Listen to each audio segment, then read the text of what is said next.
pa takoj, ko vidiš ravnino, no, se pa kar pospešuj 45, kar fiksiri na 45 na uro.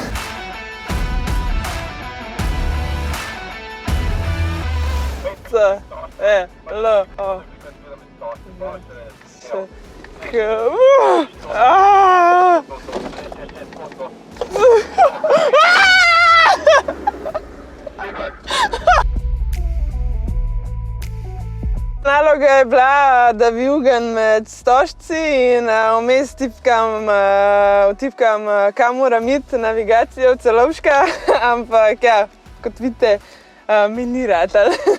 Ja, še zdaj se tresem. Ana-Marija ni običajna voznica. Njeno telo je vrhunsko natrenirano. Njeni reakcijski časi so izjemni. Ampak, če med vožnjo gleda na telefon, ne vidi na cesto. Če ne vidi na cesto, se zaleti. Tako enostavno je to.